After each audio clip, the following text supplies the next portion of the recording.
Welcome to AAUP Wright State's Fall 2018 Strike Information video.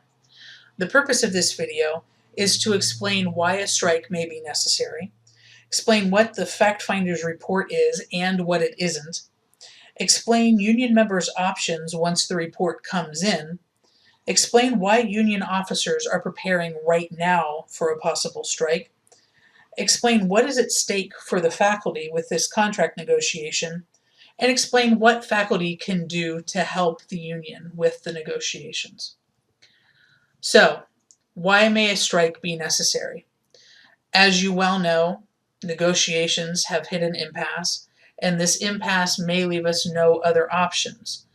Faculty must stand together and fight for students, for tenure, and for the academic mission of Wright State University. While the union does not want to go on strike, we have to remember that our best chance to avoid a strike is to be willing to strike.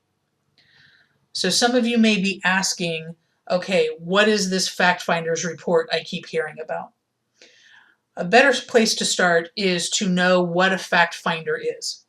Okay?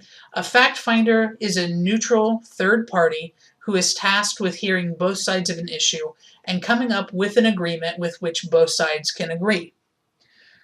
What the fact finder report is not is a collection of facts from both the administration's and the union's side. What it is, however, is a report that presents a proposed compromise between the administration and the union.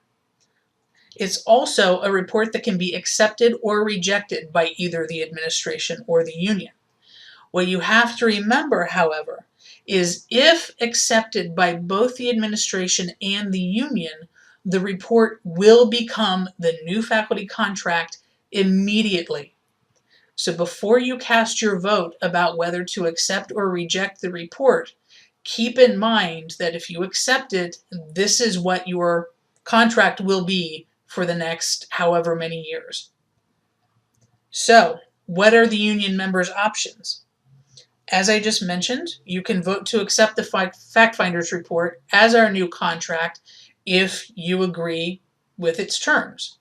However, if you are uncomfortable with the terms of the report, then you can vote to reject the report. Now, the following flowchart offers a more detailed explanation of members' options in each of the above scenarios. So, the factfinder's report comes in, and if we vote to accept the new report, the report becomes the new collective bargaining agreement. If, however, we reject the factfinder's report, then one of two things happens. We can file a 10-day notice to strike and negotiate before a strike begins. If that happens, we will either reach a tentative agreement and have a ratification vote, and if that vote passes, then that will become our new CBA. If, however, we reach an impasse with those negotiations and the board makes its last, best, and final offer, the board will then impose that offer on us and we will begin a strike. Once the strike begins, we will negotiate a tentative agreement and then have a ratification vote, and the resulting contract will be our new contract. So that's the first scenario. The second scenario is we file a 10-day notice to strike and then actually go on strike. And then after we go on strike, negotiations will begin again. Once those negotiations begin, we will reach a tentative agreement and have a ratification vote, and then that contract will become our new contract. Be aware, the factfinder's report is unlikely to go in faculty's favor. At least 60% of the regular chapter members, or RCMs, must vote no on the report to reject it. If 60% of the RCMs do not vote to reject it, the report becomes the new CBA. So why are union officers prepping now? Why not wait until the report comes in? Well, to be blunt, prepping for a strike takes time. For example, the health insurance information that faculty received from the union before fall term started took a volunteer committee weeks to create during the summer, and that included several checks with the union attorney. Remember, The union has only 7 days to complete the vote on the fact finder's report, not weeks. Therefore, regular chapter members have to vote quickly once the fact finder report comes in. So what's at stake for faculty?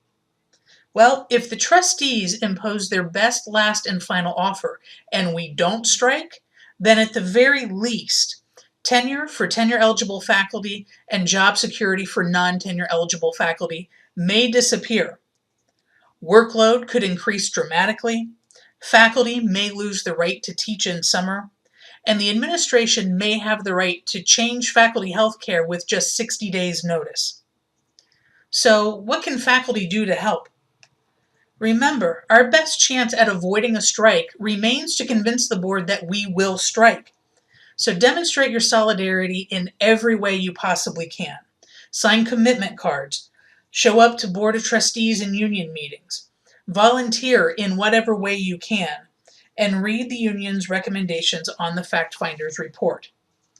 Remember, we must stand together as one union in order to protect tenure, reasonable workloads, summer teaching, and healthcare. Our academic freedom and ability to teach our students who deserve our best demand that we resist the unreasonable proposals brought forth by the administration. If you need more information, contact the AAUP by going to the AAUP-WSU's website at aaup-wsu.org